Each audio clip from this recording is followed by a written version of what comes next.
الدنيا أجا نال بل aduh bobo wajib ما pagi هي ندي بدر جابه كي جيب شيء والله أشياء كمان بتوقع يسير قتيا مدي وايد ندي بدر جيتم اسمه ده Yoo amma fuudhee dheengadda fuudhee barabitti jaalalli guyyuma lamatti uumamama akkam yaani. Garuu miicayyoo miskiina baadiyyaadha waan dhufte wayii fakkaatti sii galee madire akka inni na dhungadhu jedhetti itti maramtee namni dhungatti maali jechuun waan dirqisiifamaa jirtu fakkaatti akkam si wajjin hariiroo biraa qabdanii ishee koo wajjin.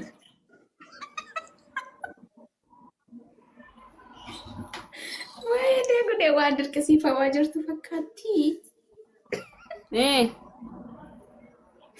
Eenyutu ishii dirqa? Eenyutu ishii dirqa?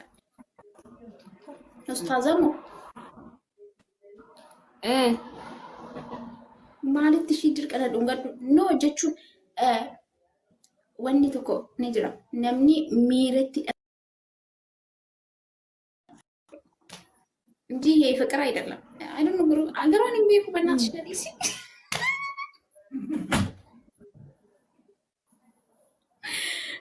Boni dhugaatii jaalala isaaniitti ni naaftee moo rakkoo hin qabu normaal jetteetu maleessitee naaftee ati isa dhugaa. አረ ወላሂ Osoon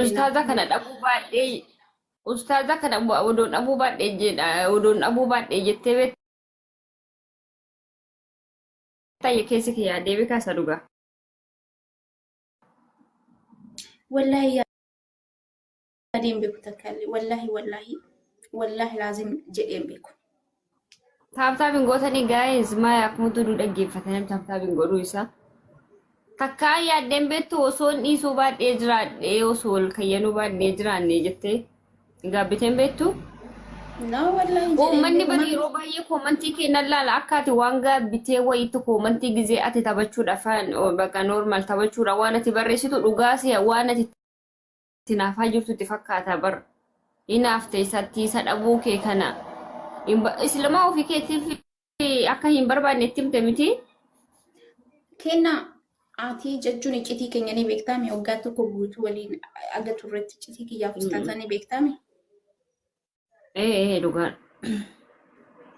Ni beektallee dhaan akkanii si wajjin jiraachuu hin barbaanne. Saa walala. Dhugaadha ko walla. Wallahi na agam tokko Kanaaf uummata maal jettaan ati taphachuudhaaf koomantii barreessiteef kana namoonni akka waan ati itti naafaa jirtuutti akka waan isa fedhaa jirtuutti akka waan gaabbiteetti uummanni dubbataate maal jettaan. Wallahi ani taphaa fi malee uumaa gaabbii minaamin jedhamu maal jechuudha ndee inni ምንድነው? እኔ እኮ አንቱ እቹን በቃ أكمل نجا قبضة አየ ወላሂ ነገን ቀባኔ አልሐምዱሊላህ ጅርቱ نجانا قبضة ملء ماتا ولا قبيته جيراد تكا ستين دقيقة من أكنت منظرة يد تلان فتا زنا جي إلى لكنت في الرا شو في الرا هذا وجزء አክሴ ዱቢ جناني كذا ilma namaatiif yoo mataa gadi qabde heer godha namoota daaru nama barbaadaani. Geesse Ayya. akkas Ayya inshallah. manzaraatti guyyaa guyyaan itti qayyarattu bitadhuuti ilaal akkanatti firraa ilaal nas akkanatti ilaalaatuma ofirra ilaal jiraadhu geesse Shita. akka ilma namaa Jira keewwataa'uma jirra yeroo hunda. Ni jira keewwataan jira ammoo mallee keewwadhee taa'aa jira. Wallahi bar si jaalatu namni na jaalatu hedduudha wallahi. Argine. Ani ko ማለት waan na jaalatanii fakkanan addultan malee osoo na jibbitanii bakka jiru iyyuu na jaalattan natti fakkaata. Akkasii namuma jaalatanii irraa haasa'u bar. Garuu baay'ee immoo namoota hedduun beeku beekti isaantu na beeka malee. Isin hin beeku garuu rakkoon waan isin hin beeku dhabuu kiyya. Wanni gaariin immoo isin na beeku keessanii በጣም ጥሩ ነው. Bakka kana እንደውም jechuudha abbaa mana kiyyaatillee naaf galatoomii guddaasaa galatoobii guddaasaa ulfaadhu itti aansuudhaan namoonni garuu waan namiidhaan itti fakkaate anaaf carraa bareedaa hawaasaa jiru እንደውም jechuudha. Ndoo mamma Abshir, kee jaarsi jedhu kan beektanii.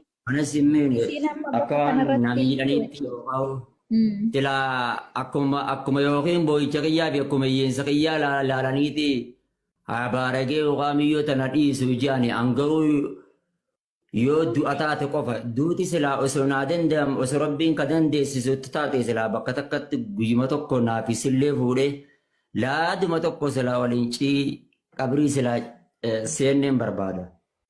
Akka yaada kootiitti silaa akka jaalalan siif qabuuti. Akkan jaalalan siif qabuuti.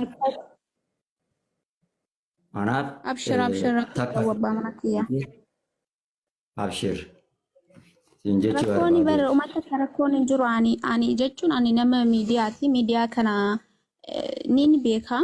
Ani nama waan ganaatiif illee jedhee nama mataa kiyya gadi cabsee yookaan immoo waan akkana akkasii jedhu tokko illee hin jiru. Dogongora uumameef is okay in dogongorre jechuutti hin jiru. Garuu uumamu bakka jireenya namarratti dogongorri tokko inuma dhufa jechuudha. Namni ani qulqulluudha. Namni ani dogongora hin qabu ka jedhume gadi bahee narraa dubbatu. Namni hundumtiyyuu dogongorri isaa namni waliif obsee waliif sataree malee namni qulqulluun hin jiru. Kanaaf jennaan immoo dogongora kana caaleyyuu namni ni dalaga. Dogongora kana caaleyyuu namarratti ni adeemsifama. So kan kiyya kun immoo kan namaan adda ta'ee itti mul'atee jira namoota tokkotti. Ani garuu I don't care waa takka illee natti hin fakkaatu.